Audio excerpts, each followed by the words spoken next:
Muy bien, continuamos entonces compartiendo lo que Dios ha puesto en mi corazón en este día para compartir con ustedes, amados hermanos. Como decía hace un momento, esta pandemia está dejando un montón de preguntas, de inquietudes.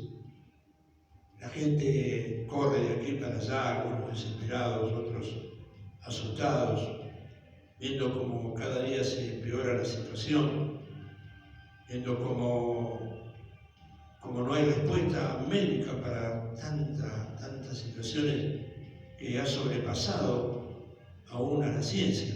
Lo único que quedaba, según los últimos datos, es encerrarse, quedarse en su casa, como la única vacuna en contra de esta pandemia tan tremenda que está visitando la sociedad actual. ¿Qué será esto? Nosotros como iglesia tenemos una respuesta. Nosotros como iglesia sabemos, por lo que está establecido en la palabra, que aparte de algo profetizado 600 años antes de la venida del Señor por el profeta Jeremías, también es una señal de que uno de los más grandes acontecimientos de la historia de la humanidad está a punto de ocurrir. Y es el retorno de Cristo a la tierra.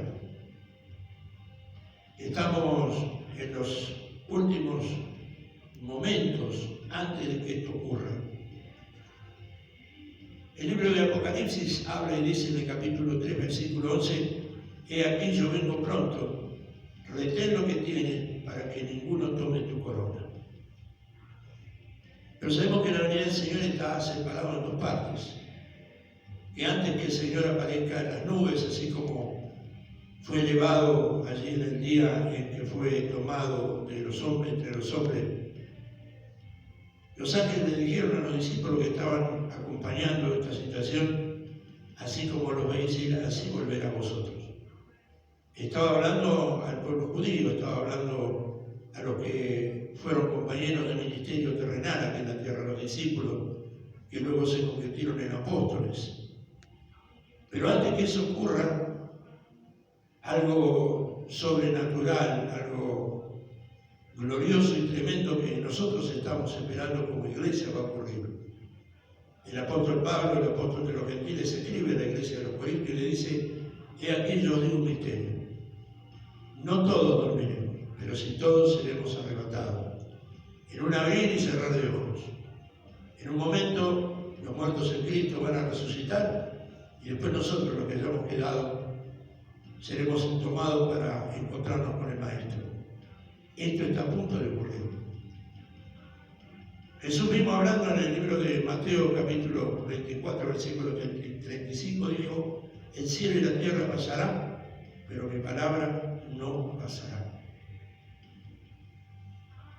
Muchos estarán diciendo: «Bueno, pero yo desde que tengo uso de razón escucho que Jesús está a punto de venir». Tuve el privilegio de conocer la Iglesia Cristiana Evangélica cuando tenía muy pocos años y escuché en aquel tiempo de mi infancia y adolescencia muchos mensajes en cuanto a que el Señor estaba a punto de venir. Pero hoy, con un razonamiento más maduro, puedo ver que todo lo que el Señor nos fue hablando en todos estos años está cumpliéndose al pie de la letra. Las últimas décadas vimos la apostasía, es una de las señales de la venida del Hijo del Hombre. El apóstol Pablo decía: «Muchos apostatarán de su fe». Apostatar significa separar, divorciar, apartar. Y nadie puede apostatar que no haya estado unido. El Señor habla y dice: «Paraos y buscad la senda antigua». Creo que este es el tiempo que el Señor nos está dando para buscar la senda antigua.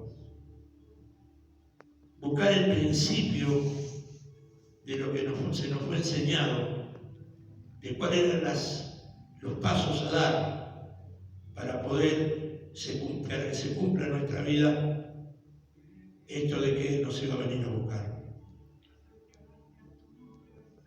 Las señales están dadas. Y sabe que estos días, amaneciendo con el Señor allí en mi lugar, en mi comedor, charlando con el Señor y estudiando la palabra del Señor, que también esto creo que es permitido por Dios para que muchos de mis hermanos, con todos o casi todos los que he podido tener la posibilidad de comunicarme a través del teléfono, a través del mensaje, todos me dicen lo mismo: pastor, estoy orando y estudiando. Se ha despertado un hambre por conocer la palabra del Señor. Se ha despertado un deseo, una pasión por conocer lo que el Señor quiere para nosotros. Y esto también es señal de que el Señor está a punto de venir. En el libro de Daniel, capítulo 12, cuando el Señor le habla y dice: sella, porque estas palabras son para el tiempo del fin.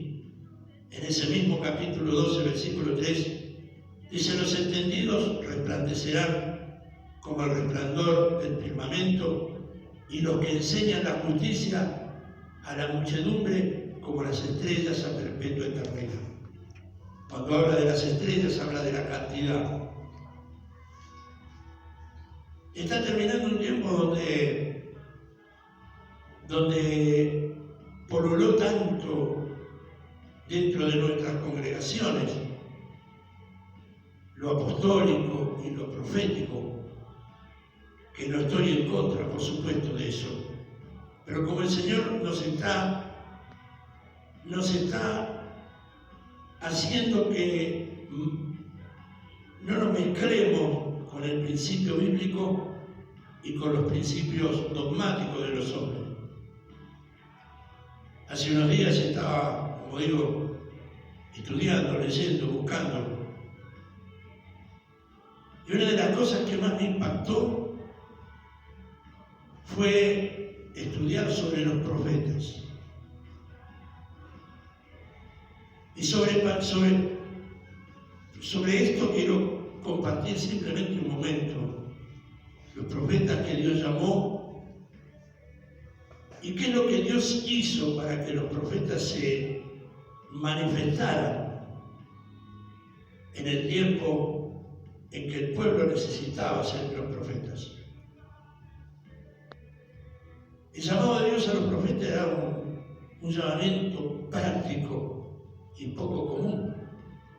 Cuando digo práctico es porque ellos tenían que practicar primeramente ellos lo que iban a sentir. A Isaías el Señor lo hizo andar 3 años desnudo y descalzo. 3 años. Estaba tratando de mostrar que así iba a andar el pueblo, porque estaban buscando hacer alianza con Egipto y con Etiopía para luchar contra el reino asirio. Y Dios le estaba mostrando que a causa de esto así andaría el pueblo, por hacer alianza. 3 años desnudo y descalzo. Isaías no era cualquier persona. Aparte de ser profeta, venía de sangre azul, era primo del rey Usías, o sea que era de la familia real. Pero Dios le reclamó que tenía que andar desnudo. Leemos al profeta Oseas, que como profeta tenía el derecho de tener una mujer virgen. Sin embargo, el Señor lo manda a que se case con una prostituta, con Gomer, porque le estaba tratando de mostrar cuál era el sufrimiento que iba a tener el profeta, y que de esa misma manera el Señor sufriría por la infidelidad del pueblo de Dios. Casarse con una prostituta, y no solo casarse, perdonarla y luego rescatarla, porque esta Gomer había sido tomada como esclava a causa de su pecado. Y Oseas tuvo que ir y pagar la que era su mujer, demostrando de esa manera que así el Señor estaba dispuesto a perdonarnos y rescatarnos. Hablamos de Ezequiel. Ezequiel tuvo que comer pan amasado y cocinado bajo la ceniza de excremento de animal. No era cualquier persona, era un profeta. A Jeremías, el Señor le habla y le dice que no iba a tener mujer, ni iba a tener familia, ni iba a tener descendencia.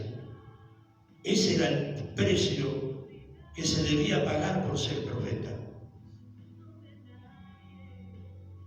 ¿Cuántos de nosotros en este tiempo que creemos y queremos este llamado profético o que anhelamos, o cuánto hemos visto de los profetas de este tiempo, hombres que han pagado este precio? Esto nos hace pensar, y creo que Dios está permitiendo este paraje del diario vivir, del congregado, del cantar, del saltar, de exaltar, para hacernos entender que tenemos que buscar en la fidelidad de la palabra qué es lo que Dios nos quiere decir en este tiempo. Cuando hablamos de lo apostólico, nosotros hemos dicho muchas veces en nuestro templo que somos parte de una iglesia profética y apostólica. ¿Cuál fue el fin siempre del mensaje profético? En todos los profetas, o en casi todos, el fin de esa palabra profética era la venida de quién sería el Mesías. Creo que nosotros tenemos esa obligación. Miqueas, Nahum habla de dónde sería que nacería Oseas. Cada uno de ellos hablaba de dónde sería el nacimiento de nuestro Maestro. ¿Cuál es el mensaje que nosotros tenemos que entregar? El mensaje que muchas veces la iglesia nos está entregando. Hablamos de prosperidad, hablamos de bendición, hablamos de un montón de cosas que se mueven en este mundo terreno y nos estamos olvidando de decirle al mundo que el Maestro está por venir y que tenemos que prepararnos. Y que ese arrebatamiento no va a ser para cualquiera, sino que va a ser para un pueblo que ha lavado sus ropas en la sangre del Cordero. Y que no hay mancha ni arrugas, que cada día tiene que haber un análisis cotidiano de qué es lo que estamos viviendo para estar listos para irnos con Él. Cuando hablamos de lo apostólico, ¿cuál fue el mensaje principal de los apóstoles? El mensaje principal de los apóstoles es que el Señor había resucitado. Cada vez que se encontraban los discípulos, antes de ser llamados cristianos, ¿cuál era el saludo? No es como el saludo de hoy: ¿cómo andás, hermano? Ni Dios te bendiga, ni la paz del Señor, no. El saludo de ellos era tan simple y tan profundo. Se decía: Él ha resucitado. Nosotros muchas veces vivimos y nos congregamos y pasamos meses y años simplemente con la rutina de venir al templo, decir gloria a Dios, cantar, diezmar, ofrendar, y como que eso fuera todo. Y no estamos dándonos cuenta que estamos en un lugar donde estamos adorando a uno que está vivo y que nos visita cada vez que nos juntamos. Y lo más importante no es que solamente ha resucitado, sino que el otro objetivo de los apóstoles era decir que Él era el Señor. Cuando hablamos del Señor no estamos hablando de señor Ramírez, señor Pérez, no, estamos hablando de autoridad, de amo, de soberano. Cuando le decimos a Jesús Señor, estamos diciendo: Señor, me rindo, no me manejo más yo, no soy más yo, no hago lo que quiero. El mensaje apostólico era que Él era el Señor. Y fue tan profunda la enseñanza, fue tan profunda, que Pablo le habló a los romanos y les enseñó, y ellos absorbieron esta enseñanza. Y cada vez que los romanos se cruzaban y decían ame César, como diciendo César es el Señor, ellos decían no, Jesús es el Señor. Esto les costó muerte de miles y miles de cristianos, hombres, mujeres y niños. Y estaban dispuestos a seguir diciéndolo porque se había grabado fuego en sus corazones. La gran pregunta que me hacía en estos días a la madrugada, el Señor me preguntaba, ¿yo soy tu Señor? ¿Yo manejo tus tiempos? ¿Manejo tu economía? ¿Manejo tu mesa? ¿Manejo tus conversaciones? ¿Manejo tu carácter? ¿Soy tu Señor? Si en verdad decimos que Él es nuestro Señor, tendríamos que modificar muchas cosas. Y como decía al principio de este pensamiento, estamos a las puertas del fin de los tiempos. Hace unos días pensaba, y creo que lo he conversado con alguien, cómo ha pululado la homosexualidad. Y decía, ¿por qué? Qué raro. Yo recuerdo mi tiempo de joven y de adolescente, que era una barbaridad decir que un hombre era un homosexual. Nos escandalizábamos. Hoy es un escándalo decir que hay un heterosexual o a una mujer heterosexual. La gente, los conductores de televisión, los artistas, las grandes personalidades del país, como que se sienten orgullosos por decir soy homosexual. Esto es nada más y nada menos que la manifestación que en este mundo está el espíritu del anticristo. La Biblia, la palabra del Señor dice en Daniel 11:37, del Dios de sus padres no hará caso ni del amor de las mujeres. Hoy, tratar de no participar del pecado ajeno, que significa no compartir las cosas que los hombres dicen, que es normal, que es común, que tiene que ocurrir. Que un hombre se vista de mujer y se sienta mujer, y hay que decirle señora cuando sabemos puntualmente que es un hombre. Cuando no lo hacemos, nos hacen juicio por discriminación. Y nosotros como sociedad, como iglesia, decimos, bueno, no tenemos que discriminar. Quiero decirle que estamos equivocados. Yo estuve equivocado. Tengo que aprender que las alianzas con el mundo son enemistad con Dios. Así como anduvo Isaías 3 años desnudo, así, si nosotros nos aliamos con las cosas del mundo, así andaremos también. Y no solo nosotros, sino nuestros hijos y los hijos de nuestros hijos. Porque la maldición que cae sobre nuestra vida también se hereda en nuestras generaciones. Amados en el Señor, creo que es un buen tiempo para encerrarse y buscar la dirección de Dios. Este es un buen tiempo, aprovechémoslo. Ya vamos a tener tiempo para salir al templo, y cantar, y adorar, y gritar, y abrazarnos. Pero este es el tiempo que tenemos que estar abrazados con la palabra. Con la palabra. Allí tenemos la respuesta para nuestra vida, allí tenemos el requerimiento para alcanzar eso que seremos o de los muertos que resuciten primero o de los que hayamos quedado dormidos. No sé en qué parte estaré, pero lo triste sería que no resucitáramos en la primera resurrección. Porque los que no resuciten en la primera resurrección estarán preparados para que en el gran trono blanco los muertos se entreguen a sus muertos, el Hades se entreguen a sus muertos, y ya no va a ser para ser juzgado por misericordia, sino para que el juicio por los pecados esté sobre nuestras vidas. Amados en el Señor, la verdad que le agradezco al Señor por este tiempo, aunque parezca una utopía agradecer a Dios por estar encerrado. Pero la realidad es que la palabra profética dada a Jeremías se está cumpliendo.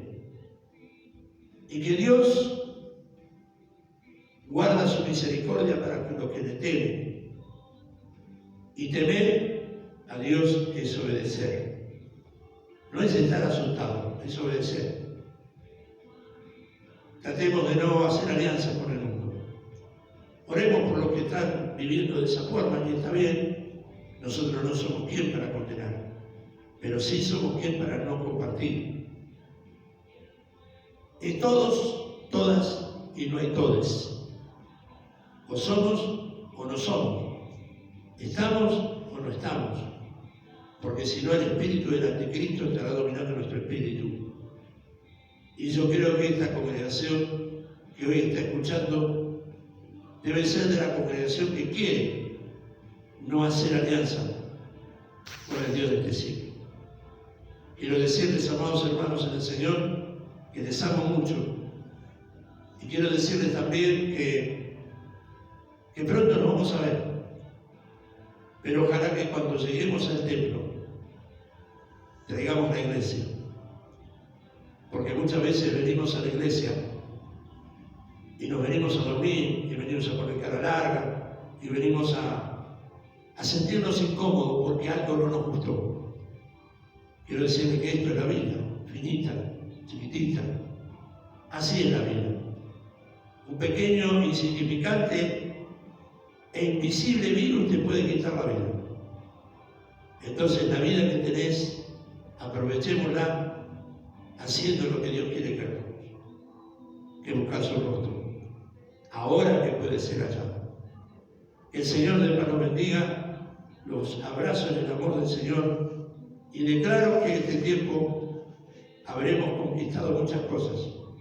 El diablo creía que cerrando los templos iba a enmudecer a la iglesia, pero el Espíritu de Dios me imagino que se estará gozando diciéndole al diablo: qué bien que cerraste los templos, porque la iglesia fue el lugar original, a donde tenía que ir.